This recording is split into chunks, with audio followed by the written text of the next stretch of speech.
Hey everybody, I just had my consultation with Dr. Gabel, and I thought I would kind of talk a little bit about that process.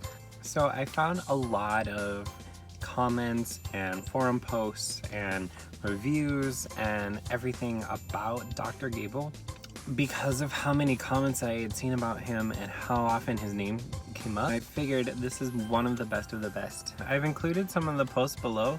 Check those out. The process started, I called in and it's like, hey, I saw online that he does consultations in Seattle. Is that still a thing? It's not, unfortunately. They're really friendly over the phone. They normally would do like a $50 deposit for the consultation, and that's supposed to happen when you schedule the appointment.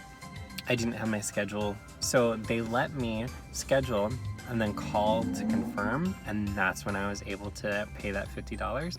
There are some cancellation stuff, so if you can't commit to it, definitely be sure to ask and read about that, because they send you emails with all that information. But I put the money down, so I was gonna make it. They did send me the email right away confirming it. I had to fill out and print some paperwork, which basically was talking about my medical history, allergies, what I'm doing to prevent my hair loss now, what my desired results are, and there was some kind of HIPAA agreement. Dr. Gabel is located in the Portland area, so it was really convenient for me because it's only like a 2.5, 3 hour drive. I do want to point this out.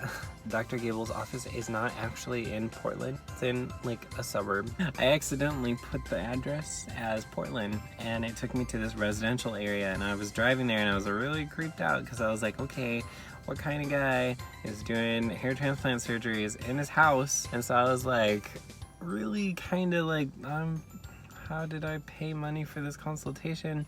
And then I realized oh, I put the address in wrong. So I called them and told them I was gonna be 10 minutes late, and then I came in and was 15 minutes late, and it was fine. Really friendly people. The reception area is super nice. I signed one other form that I think was related to social media, allowing them to take my picture. I think. Honestly, I just signed it. But Dr. Gabel was really friendly when I met him. It did take a little bit, just like a normal doctor. But when he finally came in, he was really personable. When you go to the doctor and it's they're looking over your chart, they're just talking to you, you're explaining what's wrong and they're reading it. They're just kind of okay, trying to get an answer and get you in and out. None of that. It was very much, he sat down and I was the focus. He asked me what I knew about hair transplants, and he asked me how much research I had done, what I was currently taking, what I was doing, getting the information that I had just filled out in the forums. He wasn't reading it, he was asking me. Then, even though I told him that I'd been doing the research, he kind of went over the process, which is good. I think that's really important because I feel you don't know what you don't know, He pulled me over to another chair, and then he looked around and figured out, pulling my hair back, looking at different angles, figuring out where were my problem areas, where was it that he actually thought he would be able to get the results that I kind of talked that I wanted. He literally drew on my head his plan on where he would move the hairline down to, where he would, fill in. He could have easily have gone, well below here and, 3,000 something grafts. He kept it actually above this peak point, really more focusing on filling in. In person, in the mirror, it looked amazing. It looked natural and it looked realistic. That would have been a great place for my hairline to fall. After we did our markup, he was talking to me about the two different procedures, the FUT and the FUE. I was surprised because the other consultation that I went to, they were very pushing on FUE. The FUE is pulling the individual and the FUT is doing the strip, and they were very, FUT you're gonna scar, FUE is the way to go. But I was surprised because Dr. Gabel is very much, whatever is better for you. I wear my hair long, clearly, so for me, I don't really ever plan on shaving my head. So FUT it's an easier process for them, and it keeps your source zone, you're not poking all over, you're just taking that section, and then that section is gone, so everything else there still has been untouched. If that makes sense. it made sense when he was talking about it too. He was really kind of trying to encourage me to go that route, I think. But that's the cheaper option. So like, this guy's clearly not just in it for the money, you know? And that was really reassuring. The other thing that he pointed out was I'd be in and out and I wouldn't have to cut any of the rest of my hair and no one would notice. Granted, you'd notice the areas they filled in with the small little hairs and whatnot, but in the back of the head, you wouldn't be able to tell, so I can wear hats and stuff.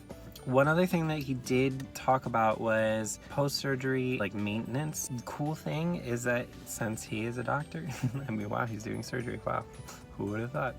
He got me a prescription for, I don't even know how to say it, finasteride, which is a pill that you take that helps strengthen your hair. They all talked about the side effects, and there are some kind of scary ones. Fertility, sexual performance, libido, erectile dysfunction, stuff that most guys don't want to worry about. But they're gonna make it sound like it's a bigger deal than it is, because like really it's like, what, 3% of people? Very, very low numbers. The prescription that I got was like for like a year, and I mean I have to refill it multiple times. When I did it, like his assistant, she like was calling the pharmacies to see where I could find and get like the best deal for it. That's a step above, you know, like any other place. What place does that? I was very impressed. I brought up talking about how like regular doctors just like, you know, it's in and out, however fast they can make you leave because they're busy, right?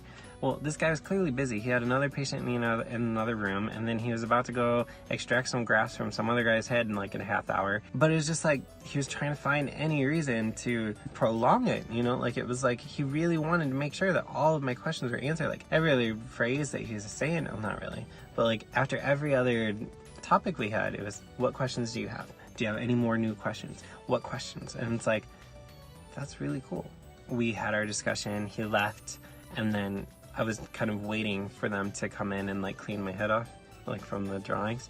He popped in at least 2 more times asking, any other questions? Like, you know, like while you've been waiting? I didn't, but what else?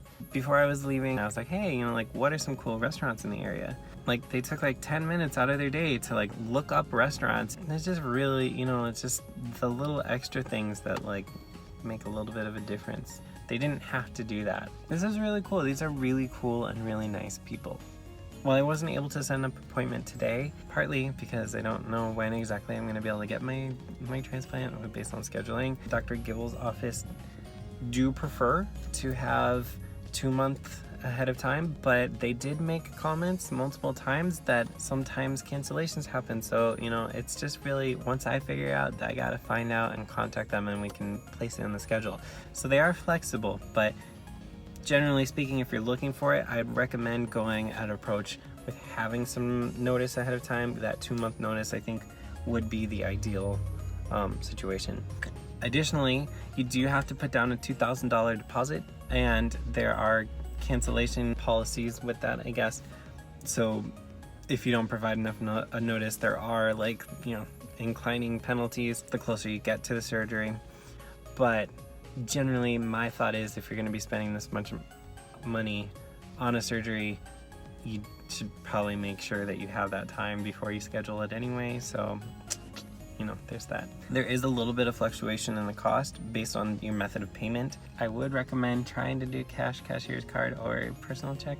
It's going to be your cheapest bet with no additional charge. But if you are paying with a credit or debit card, or through a payment plan, there is a percentage that's added to your overall cost, so keep that in mind too. So the last thing that I probably will be very vague about is the pricing.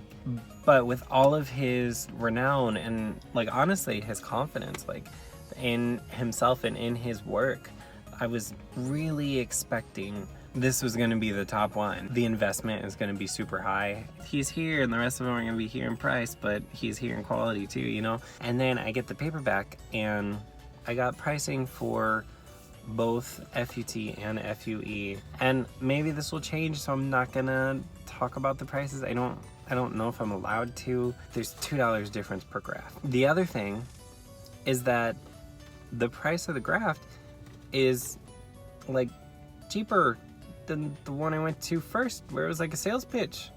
I couldn't find a single review for the doctor that I met with at the other consultation. I can't find his LinkedIn. I can't find anything like proving like who this guy is, Dr. Gabel's grafts are cheaper than that. And like, this is like a guy that people are like, literally the person in the next room is flying in from Philadelphia and we're in Portland.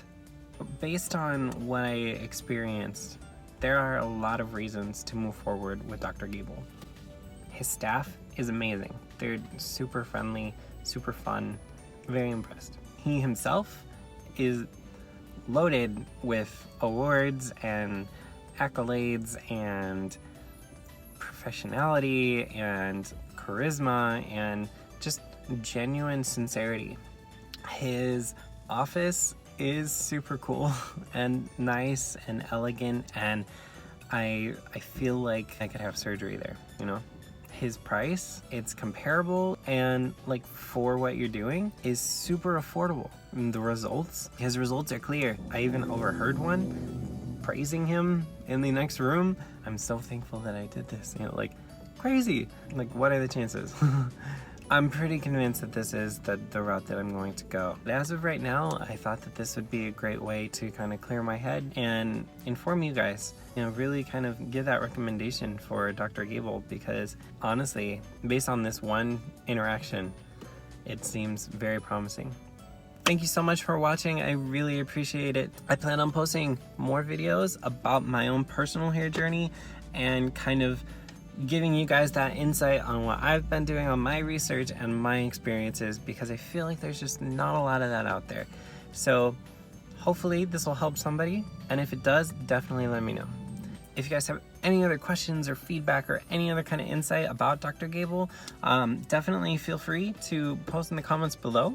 If you have any insight on my own personal hair journey or your own, definitely do the same. Until next time, I will see you guys later.